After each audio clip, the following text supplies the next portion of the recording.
Hi there, and today in this video I'm going to be doing 4 different things. First of all, I'm going to be making a few amends to my upscaled workman's hat. Next, if you haven't seen any of my community posts this week, there's some exciting news about these spacemen and this little guy. Thirdly, from a video from a very long time ago, I've got an upgrade to my Duracell train tanker wagon. And then lastly, we've got some modifications to our upscaled space baby, including being able to make him sit on a studded base. So he'll properly be able to sit on my upscaled Lego space buggy.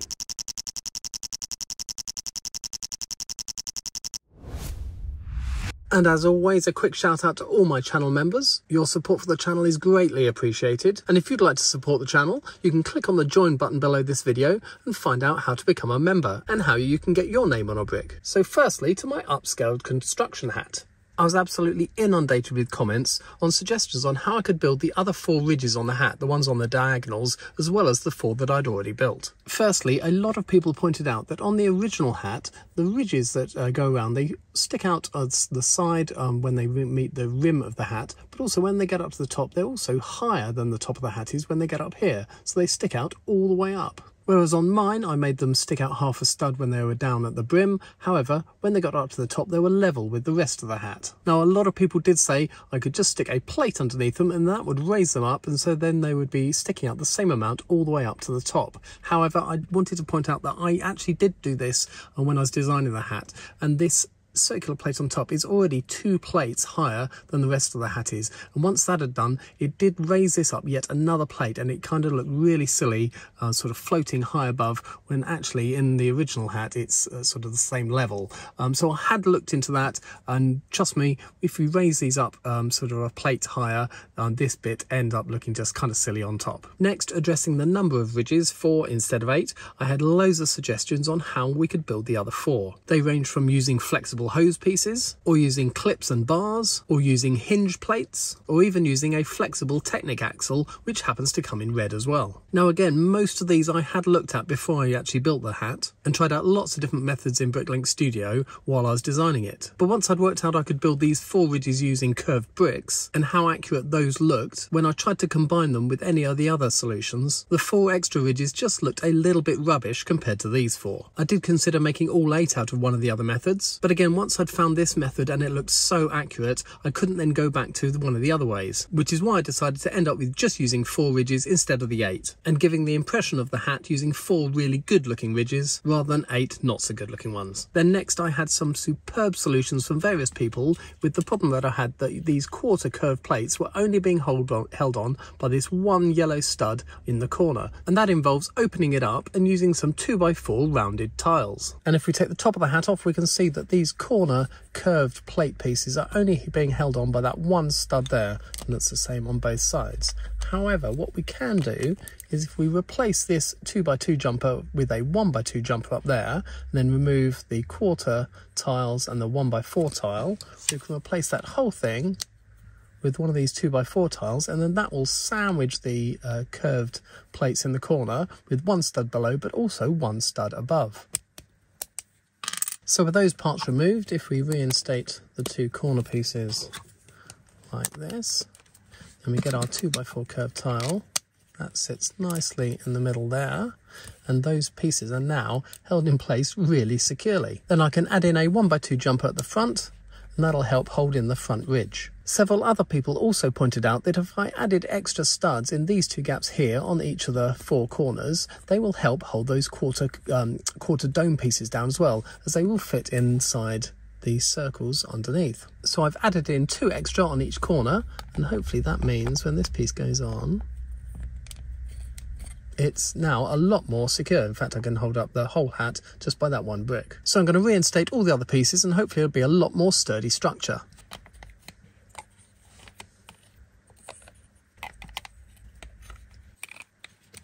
And going together that time, it is a lot more sturdy than it was, so thank you ever so much for everyone who suggested that, and this is a much better structure than it was before. The only other thing I decided to add myself was, once these 2 jumper plates are added on top, like that, these 2 push against each other and are very secure. However, the side ones can still be pushed in ever so slightly, like that. So what I decided to do was to drop 2 1x1 round bricks down into the middle, and they will sit in the in between the 4 studs in the middle at the bottom. And then if I stick a 1x2 brick on top of that, that can sit sideways and sit between these 2 side ridges, and it'll stop them from being able to be pushed in. So if we drop that piece down in there and give it a little push, that sits in there quite happily. Now these 2 pieces are quite firm and they can't get accidentally pushed into the middle. And then also if I add a 1x2 tile on top of the brick in the middle, like that, it'll also give a little bit of extra support to the 2 jumper plates when they get added there and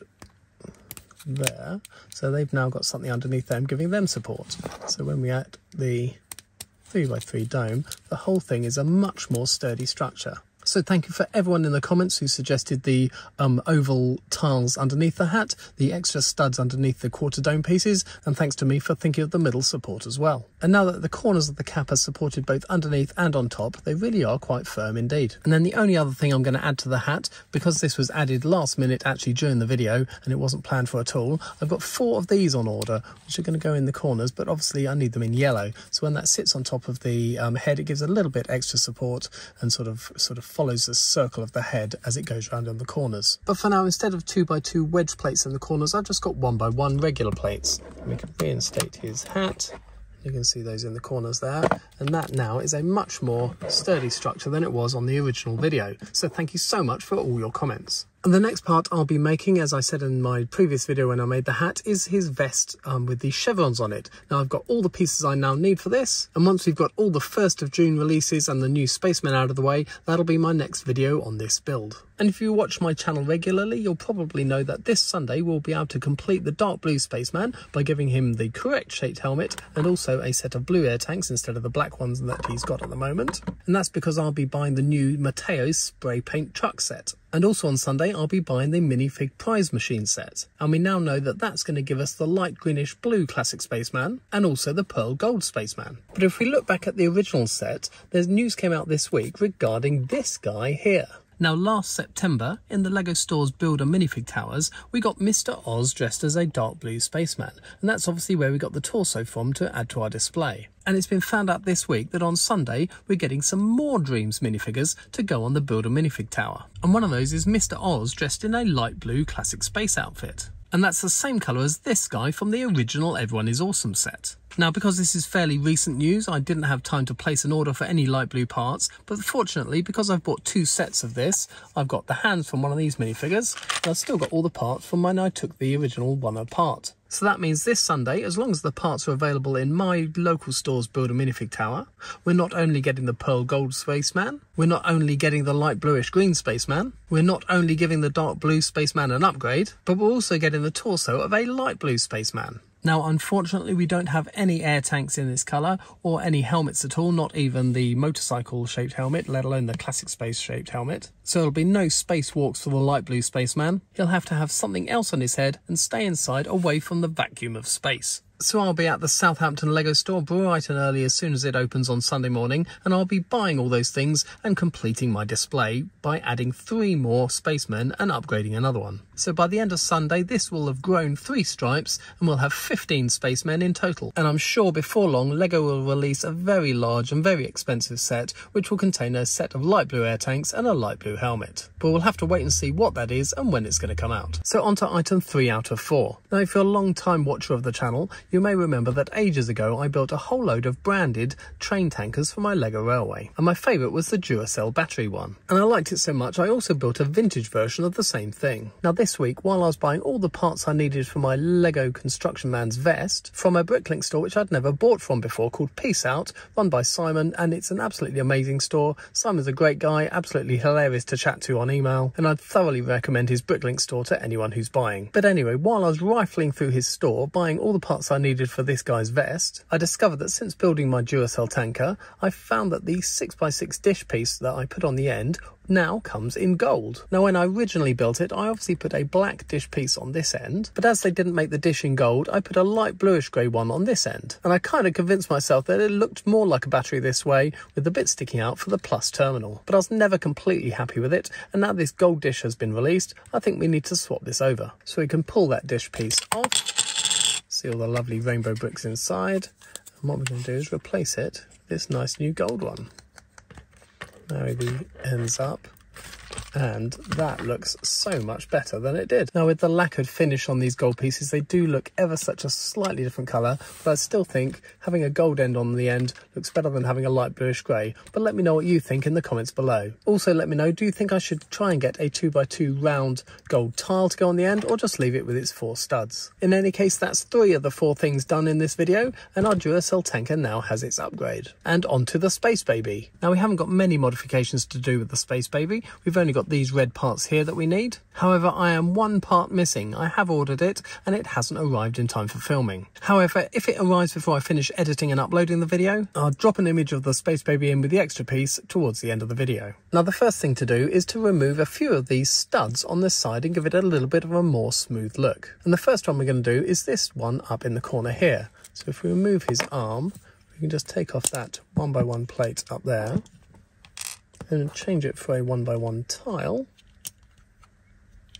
like that. And when we put his arm back on, we've already got a smoother look in this corner compared to the other side. The next thing we're going to do is remove the 3 studs down here behind this wedge plate. So sorry Space Baby, we're taking your arm off again. Then we're going to remove that 2x4 wedge plate. Oh, and the 2x3 plate from behind it. That came off easily. Then we're going to replace it with a 1x3 plate down there, and in front of it a 1x3 tile. So the wedge plate's still got those 3 studs to connect to. However, we've now got no studs sitting looking out from behind it. Put his arm back on, and now we've got less studs here as well. Then lastly, on the corner of his arm here, we've got one of these relatively new pieces, which is a 1x2 tile, but with the corner cut off, so it's a 1x2 wedge. And that will sit beautifully just there, give us a much smoother elbow on the baby. So that's all the mods we're going to do on this side. I'm going to do the same on the other side, and I'm going to give you this before shot and this after shot. But the real thing that's making our Space Baby sad is that he doesn't have holes in his legs like his dad does. Now obviously minifigures have holes in the back of their legs so that they can sit on studded surfaces and seats. And that was something that I replicated on my upscaled spaceman so he could sit in his space buggy. Now obviously actual Space Babies also have a hole underneath them so that they can sit on a single stud. However, the upscaled version doesn't, so he can't comfortably sit in the space buggy. So we're going to try and fix that now. So first of all, I'm going to completely remove the lower part of his legs, and that comes off really easily like that. And this is the bit we're going to replicate. Now we're going to start off with a 4x6 plate, and underneath that I'm going to add a 1x6 brick. Then down the sides I'm going to add 2 1x4s, and then across the top a 1x6. And they're nearly the same size, we just need to add one more row in the front. But before we do that, I'm going to put a 1x4 plate underneath here, and 2 1x6 tiles, 1x6 plates I mean, down these sides like that. Then in the middle you've got a 1x4 plate, and that's going to be attached to 2 1x2 bricks. We're going to drop that in the front there. And now this is where we come to the piece which I've ordered in red, but it hasn't arrived yet. And what we're going to have to do, it looks absolutely terrible, I'm using one of these dark tan ones. It's a 1x2 brick with a slot in it, and apologies, it's all falling apart as I do that. But if I put that back together, and that's where I'm going to reproduce the gap between his 2 legs. And then on top of that, we're going to put a 1x6 tile to smooth it all out like the original had. Then we're going to pop him back on.